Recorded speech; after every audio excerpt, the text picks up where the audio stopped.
శ్రీమాత్రే నమః. సద్గురు జ్యోతిష్యాలయం నుండి 2026 జూన్ నెలలో 15వ తారీఖు నుండి 21వ తారీఖు వరకు ఈ వారం రాశి ఫలితాలు మేషం నుండి మీనరాశి వరకు ఎలా ఉంది, అందరికీ ఆరోగ్యం ఎలా ఉంది, ఉద్యోగం ఎలా ఉంటుంది, ఒక వ్యాపారం ఎలా ఉంటుంది, రాజకీయం ఎలా ఉంటుంది, ఒక క్యూరియాసిటీతో అందరూ కూడా చూస్తూ ఉంటారు. వాటికి అందరికీ కూడా ఒక అద్భుతమైనటువంటి ఫలితాలని మన యొక్క ఛానల్ ద్వారా అందిస్తున్నాము. జాతకం పడుతున్న వర్షానికి ఒక గొడుగు మాత్రమే, కానీ జాతకం జీవితం కాదు. మీరు మిమ్మల్ని నమ్మండి, మీ యొక్క ఇష్టదైవాన్ని నమ్మండి. ఈ యొక్క జాతకం అంతా మీ యొక్క వ్యక్తిగత జీవితానికి ఒక 30% మాత్రమే వర్తిస్తుంది. తర్వాత మీ యొక్క పర్సనల్ జాతకం ద్వారానే సంపూర్ణ జాతకం అనేది తెలియబడుతుంది. ఓకే, ఈ వారం గ్రహాలన్నీ కూడా ఎలా ఉన్నాయి అనేది మనం తెలుసుకోబోతున్నాం. ఈ గురు భగవానుడు కర్కాటక రాశిలో ఉచ్చ స్థితిలో ఉన్నాడు. శని మీనరాశిలో సంచరిస్తున్నాడు. రాహు కుంభరాశిలో, కేతు సింహంలో ఉన్నాడు. జూన్ 15 తర్వాత సూర్యుడు మిథున రాశిలోకి ప్రవేశిస్తున్నాడు.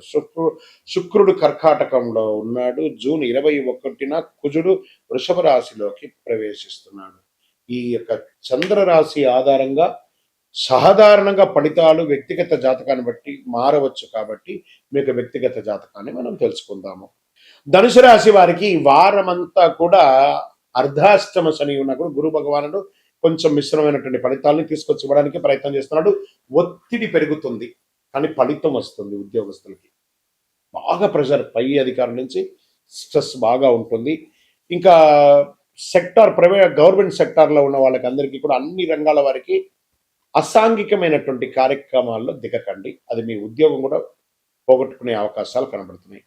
ఇంకా ఆర్థికంగా వ్యాపారంగా మధ్యస్థంగా ఉంది. ఈ వారం యావరేజ్గా ఉండండి. ఓ గొప్పలేం జరగదు, నష్టపోరు, జాగ్రత్తగా ఉంటారు. కుటుంబ పెద్దల యొక్క ఆశీర్వాదం చాలా ముఖ్యం. కాస్త నోరు జారుతున్నారు, కుటుంబ సభ్యుల మధ్య కాస్త జాగ్రత్తగా ఉంటే చాలా అనుకూలంగా ఉంటుంది. ఆరోగ్యం ఏదో ఒక రకమైనటువంటి ఆరోగ్యంతో అనారోగ్యంతో ఇబ్బంది పడుతున్నారు. వాటన్నిటికీ ఇది ఒక అనుకూలమైనటువంటి సమయం, బాగుంటుందని కూడా చెప్పచ్చు.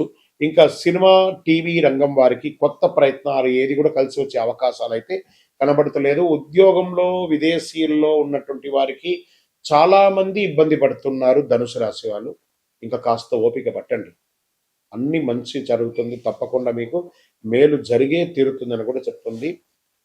కోర్టు వ్యవహారాలు మీకు కాస్త ప్రతికూలంగా కనబడే అవకాశాలు కనబడుతున్నాయి. ఏంటి మా ధనుసు రాశి వారి యొక్క తలరాతి ఇంతేనా అని మీకు ఒక అపనమ్మకం ఉంటుంది. రానున్న రోజులంతా కూడా మీకే అద్భుతాన్ని కలిగిస్తుంది. కాస్త ఓపిక 100% మీకు అవసరం అని కూడా నేను చెప్పచ్చు. మీకంతా కూడాను షేర్ మార్కెట్ వర్స్ట్గా కూడా ఉంటుందని కూడా చెప్పచ్చు.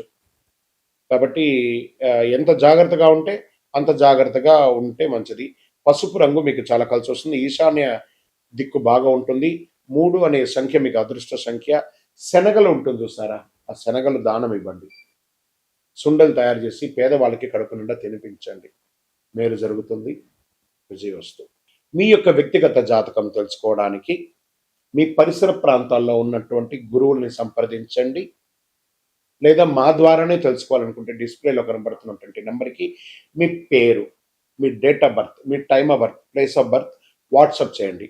గురుగారు మాకు జాతకంతో పాటు ఇంకేమన్నా ఒక అద్భుతమైనటువంటి శక్తివంతమైనటువంటి వస్తువు కొనాలని అనుకుంటున్నామంటే అతి శక్తివంతమైనటువంటి కరుంగాళి మాలను 48 రోజులు పూజ చేసి, ఇది చాలా పెద్దది, ఇంత పెద్దది కాదు, మీకు చిన్నగానే ఉంటుంది, ఒక 6 mm కానీ 8 mm కానీ మీరు వేసుకోవచ్చు. అలాంటిది 48 రోజులు మన దేవాలయంలో సుదర్శన చండీ హోమం చేసి మీకు అందుబాటులో సిద్ధంగా ఉంటుంది. కావలసిన వారు సంప్రదించండి. విజయోస్తు. దేవుడు మనకు జీవితంలో పరీక్షలు ఎందుకు పెడుతున్నారని ఒక ప్రశ్న అడుగుతున్నారు. దేవుడు మనకు పరీక్షలు పెట్టడం మనకు ఆయనకేం పని లేదండి. మిమ్మల్ని ఎంచుకొని మీకు పరీక్షలు పెట్టడం అనేది కాదు. మనం ఎంచుకున్నటువంటి దారి, ఆ దారిలో మనం పుట్టినప్పటి నుంచి మరణించేంత వరకు నీ యొక్క రాత ఇది అని చెప్పి రాసి పంపించేస్తాడు. అర్థమైందా? ప్రతి ఒక్కరికి కూడాను ఈ యొక్క తల్లిదండ్రులకి పిల్లవాడు గాను, ఒక భార్యకు ఒక భర్తకు భర్త భార్య గాను, భార్యకు భర్త గాను, పిల్లలు గాను, అత్తమామలు గాను, ఫ్రెండ్స్ గాను, ఉద్యోగం గాను, వృత్తి గాను నిర్ణయించబడింది మరణం వరకు. మరి ఇందులో వచ్చే పరీక్షలు అంటారు చూసారా, భగవంతుడు దీన్ని కొంచెం ఫర్నిష్ గా చెప్పుకుంటే చెరిష్ ద గిఫ్టర్, అబ్యూస్ ద గిఫ్టర్ అని అంటారు అనమాట. భగవంతుడు మనకు ఒక అద్భుతమైనటువంటి గిఫ్ట్, ఈ శరీరాన్ని ఇచ్చాడు. దేహో దేవాలయ ప్రవక్త అని చెప్పేసి ఒక జీవితాన్ని, మానవ జన్మనిచ్చాడు. ఇందులో మనం చక్కగా పరోపకారార్థి ఇదం శరీరం అనుకుంటూ మనం చేయాల్సిన కార్యక్రమాలు చేసుకుంటూ ఇతరులను చేసుకుంటూ పోతే అన్ని రకాలుగా ఉంటుంది. ఎప్పుడైతే మనలో స్వార్థం అది వస్తుందో, ఆశ అవన్నీ పెరుగుతుందో, అప్పుడు దారి తప్పుతూ ఉంటాం. ఆ దారి తప్పినప్పుడు అవసరాలు పెరుగుతాయి. ఆ అవసరాలకు తగ్గట్టుగా అవకాశాలు ఉండదు. దానికి అప్పులు చేయడము, లేకపోతే ఇతరులను ఏమార్చడము, సమాజంలో ఇబ్బంది పెట్టడము. దాన్ని మనం ఏం చేస్తాం, భగవంతుడు నాకే ఇన్ని కష్టాలు ఇస్తావా అని భగవంతుడిని బ్లేమ్ చేయడం. ఆయనకి ఏమైనా పన? మీరు పుట్టినప్పటి నుంచి మీరు మరణించేంత వరకు ఒక్క క్షణం కూడా ఆగకుండా గుండె కొట్టుకుంటూ ఉంటుంది. అప్పుడు మీకు పరీక్ష పెడుతున్నాడా భగవంతుడు, అనుగ్రహం ఇస్తున్నాడా? మనమైనా ఒక్కొక్కసారి శ్రద్ధగా ఉండం, అలా పడుకుంటాం, ఇలా లేస్తాం. మీరు పడుకున్నా, లేసినా, తిన్నా, ఏమేమి వేషాలు వేసినా వాటన్నిటినీ సగిస్తూ భావిస్తూ మీ హృదయంలో lub dub lub dub lub dub lub డబ్ను కొట్టుకుంటూ ఆ ప్రాణవాయుని ఇచ్చే భగవంతుడికి కృతజ్ఞత చెప్పండి. కానీ భగవంతుడు ఇబ్బంది పెట్టాడు, భగవంతుడు అనుగ్రహ ప్రదాయుడు. మీ ఆశలు, మీ అలవాట్లను అదుపులో పెట్టుకుంటే జీవితం అంతా సుఖ సంతోషాలతో ఉంటారు. విజయోస్తు. గురుగారు, ఒక ప్రశ్న ఉందండి. నిజమైనటువంటి భక్తి అంటే ఆలయానికి వెళ్ళడమేనా? ఆలయానికి వెళ్ళే పూజలు, పురస్కారాలు, హోమాదులు చేస్తేనే భక్తియా, లేకపోతే ఏ రకంగా ఉండొచ్చు అని అంటే, ఇప్పుడు మాధ్యమాల ద్వారా చూస్తున్నారు చూసారా, యూట్యూబ్ ద్వారాను, టీవీ ద్వారాను చూస్తున్నారు కదా. ఎలా మీకు నేను కనెక్ట్ అయ్యాను? త్రూ శాటిలైట్ ద్వారా వెళ్ళి మీకు నేను కనెక్ట్ అయ్యాను కదా. అలాగే భగవంతుడి దగ్గరికి కూడా అలా కళ్ళు మూసుకొని ఉండగా ఆ స్వామివారి యొక్క దివ్యమంగళ తేజోమయమైనటువంటి రూపం కనబడి ఆ స్వామివారితో కనెక్ట్ అవ్వాలి.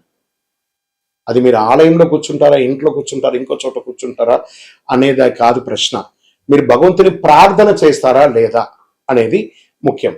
ఎందుకు ఆలయాలకి ఒక ప్రత్యేకత ఉంది అని అంటే, ఒక యంత్ర ప్రతిష్ఠ చేసి నిత్య పూజలు చేసి ఒక పవిత్రమైనటువంటి భక్తులు అందరూ కూడా వచ్చి దర్శనం చేసుకున్నటువంటి ఒక ఎంతో పుణ్యాత్ములు నడిచిన భక్తుల యొక్క పాదధూళిలో భగవంతుడు ఉంటాడని చెప్తారు. కాబట్టి అక్కడ పవిత్రమైనటువంటి స్థలంగా ఉంటుంది. కాబట్టి ఆ దేవాలయాలకి వెళ్ళి దర్శనం చేసుకోవడం అనేది ఒక సిస్టమ్ ఉంది. కాబట్టి అక్కడ మంత్రోచ్చారణతో ఉంటుంది. కాబట్టి అక్కడికి వెళ్ళడం మంచిది.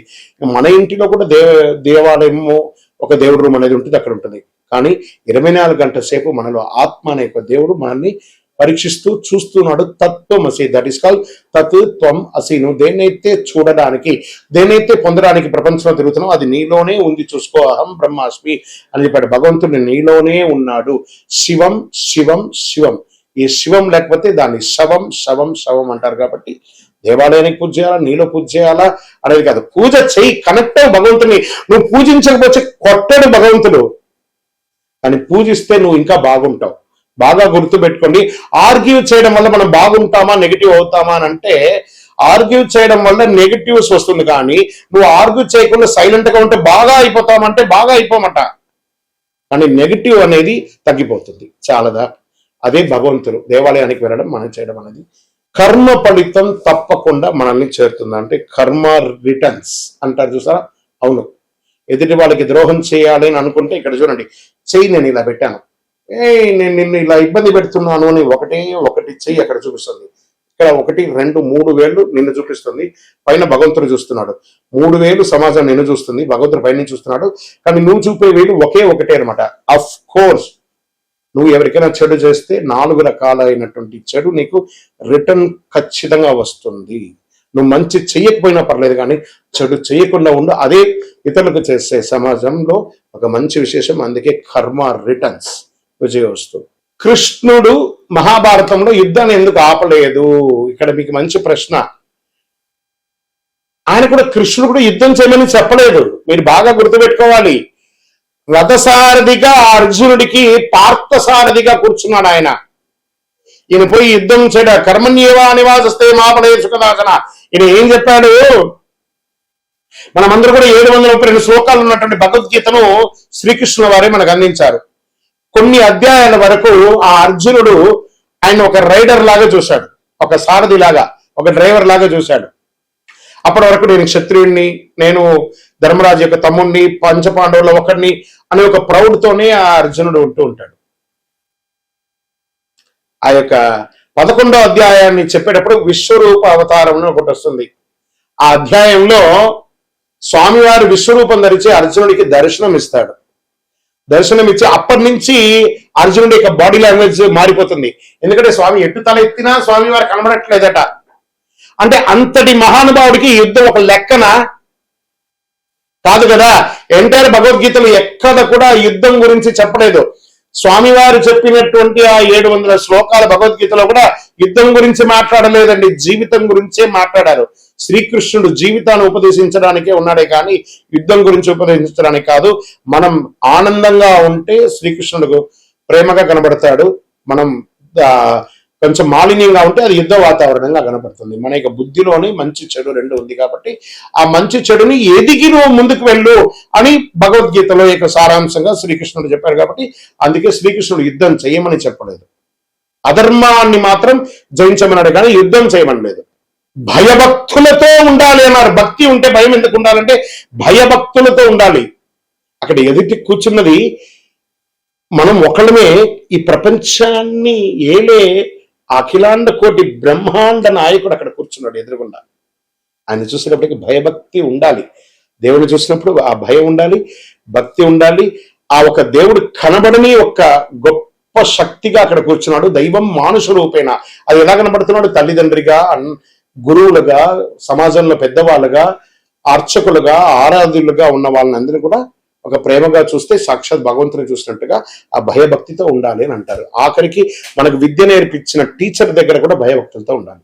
అదే దేవుడికి ఇచ్చే మన మర్యాద, విజయవస్తు. మనిషి యొక్క గొప్పతనం ధనంలో ఉంటుందా, ధర్మంలో ఉంటుందా అంటే పరోపకారార్థే ఇదం శరీరం. ఇతరులు బాగుండాలని ఎవరైతే కోరుకుంటారో వాళ్ళే దేవుళ్ళు. మంచి గుణం వాళ్ళ దగ్గరే ఉంటుంది. డబ్బులు సంపాదించాలి, డబ్బులు అవసరం ఉంది. ఆ డబ్బులు క్షేత్రస్థాయిని పెంచే విధంగా ఉండాలి కానీ క్షేత్రాన్ని నాశనం చేసే వాళ్ళ దగ్గర ఉండకూడదని చెప్తారు. కాబట్టి మంచితనంతో ఉన్న వాళ్ళు అందరూ క్షేమంగా ఉండాలి మనస్ఫూర్తిగా కోరుకుంటారు. విజయవస్తు.